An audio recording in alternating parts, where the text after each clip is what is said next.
G'day, guys. Welcome back to Steelers Nation Australia. I just want to say quickly thank you for everyone coming to the live yesterday. I think it was. I'm recording now. Anyways, thank you guys coming to the live. It was a lot of fun. I did feel off my game. I felt like Sam Darnold seeing ghosts with the butt fumble and stuff like that. I had a show planned, and it was a good show. And I appreciate. Thank you, George. Thank you, Rod, for the super chats and the memberships. And I really do appreciate that. It was fantastic. But the show was fun, but I just felt like I was missing something. Anyways, we're in the OTAs, we're in the off season. We can always get better. I'm trying to get better at my content every day, trying to improve the brand, grow the community. And like I said near the end of the stream, the live stream the other day, I just want to be at a point where we can be that hyped up, that crazy about our team. We are winning games in the playoffs. And we all look like Stone Cold Steve Austin when you get two beers together, crushing them and beers going everywhere.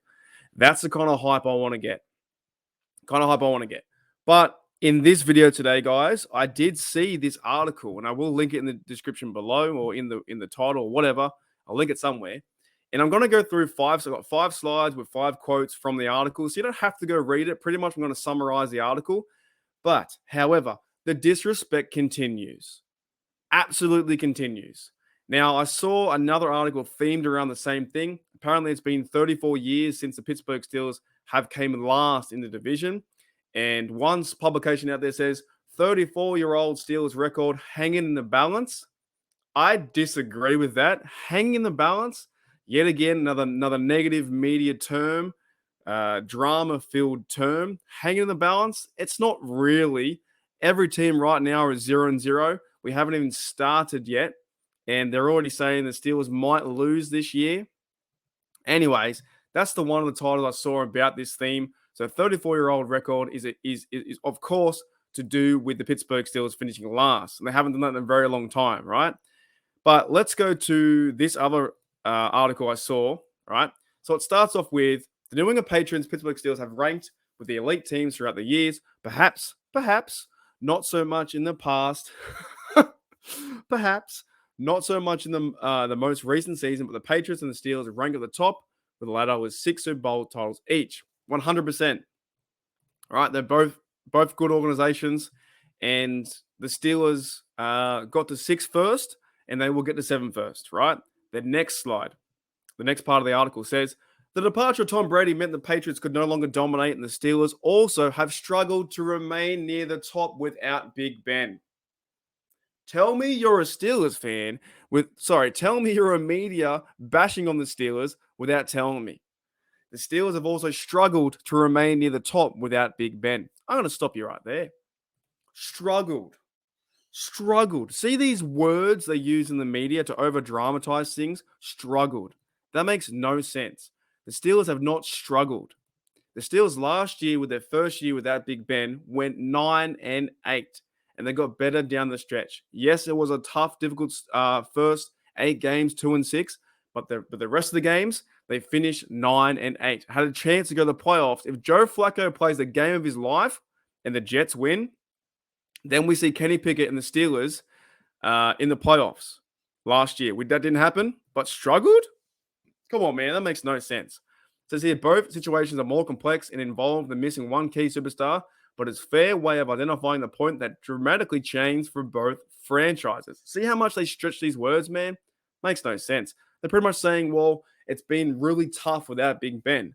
Actually, I think this team now, without Big Ben, they had 1 year of rebuilding, retooling, and this team looks better than ever. Better than ever.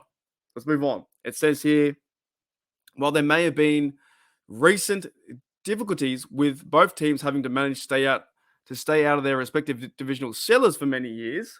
I disagree with that. The Patriots have not finished last place in the AFC East since 2002, while the Steelers haven't finished in last place since 1988. At that point, the Steelers are playing in the AFC Central Division. That's been since 1988.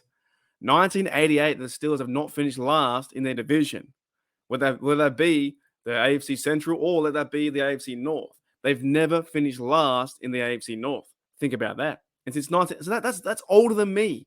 That record is older than me. I was born in 1989. And here we have the media saying the 34-year-old Steelers record hanging in the balance. Makes no sense. Let's move on forward with this article. So it goes on to say, neither Bill Belichick or nor Tomlin are looking at their respective teams as potential last place finishes in the upcoming season. Well, what kind of a statement is that? No coach is going to be saying to the media, to their players, you know what? Everyone here in this room, all 53 of us, all 90 men, we're going to finish last. That's what we're going to do. Our goal this year in 2023 is to finish last. What a stupid statement. So that makes no sense. But it is conceivable that both of these teams could sink in the AFC East and the AFC North. See, in this article, right, who's writing it? This is some bloke from clutchpoints.com, whoever that is. Steve Silverman wrote this article, and it will be in the description below. But both teams could sink in the AFC East and AFC North. Let's focus on our team, the Steelers. The Steelers are not sinking in the AFC North. It is not happening. If anyone's going to be fourth, it's going to be the Browns or the Ravens. Now, I still think the Ravens might collapse completely, but they did go and sign Lamar Jackson for a big deal, and they got some pieces back in. But I'm not going back on my word. I'm going to hope that the Ravens come fourth, the Browns come third, the Bengals come second, and the Steelers come first. That's going to be my order for the 2023 season. But of course, the Ravens look like a good side. And if anyone's going to be fourth, it's going to be the Browns, not the Steelers.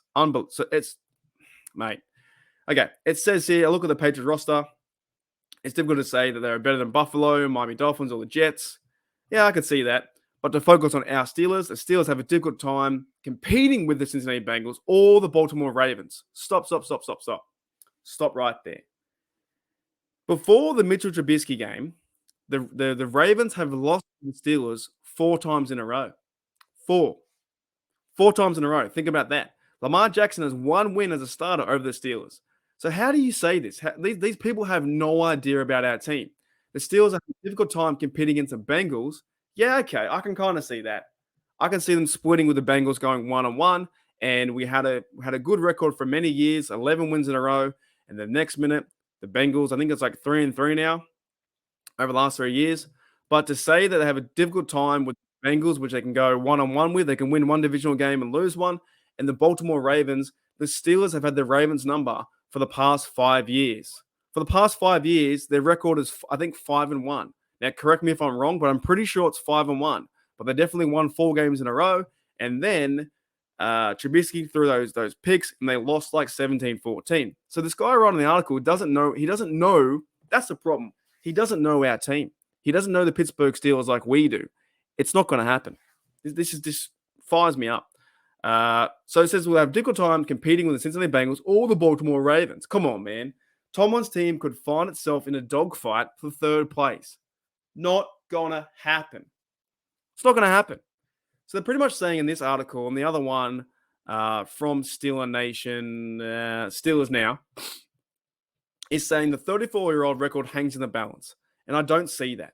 The team got better in the offseason. They got better pieces on the O-line. They got the tight end Darnell Washington. They got defensive tackle Keanu Benton, who might go off. They got Joey Porter Jr., Jones. They got Patrick Peterson coming in. They got better vets in this team. And they're saying it's hanging the balance, or they're saying that they're going to be in a dogfight with the Browns for 3rd place. The disrespect continues to overshadow this team. And you know what? Mike Tomlin doesn't care. We do not care. But the thing for me is the NFL media seems to do this all the time. They do this with the game leading up to the 49ers. They will choose the 49ers to win that game. They did it with the Bills. They did it with the Bengals, right? 2 years in a row. Steelers beat the Bills and Steelers beat the Bengals. And the whole world was like, the Bills are going to crush you. They came out, upset Central. See you later, mate. Goodbye, Bills. The whole world's going to be around 49ers beating the Steelers. And it's just, I don't see it. Anyways, guys, I think this stuff is ludicrous. The disrespect continues. That saying that Tomlin's team could find himself in a dogfight for 3rd place against the Browns, not going to happen. If anything, the Steelers are going to fight as hard as they can. They're going to play smash mouth football, run the ball, play action, good defense. TJ was healthy. Highsmith will be healthy, hopefully. Here we go, guys. And then when this happens, they're going to have a chance to fight for the AFC North 1 and 2, not the bottom, the Silla Dwella being in a dogfight versus the Browns. Alrighty, guys, enjoy the rest of your day, and I'll see you later. It's absolutely crazy. They keep on disrespecting the Steelers, and all we can do is keep cheering our team because they're going to make some noise in 2023.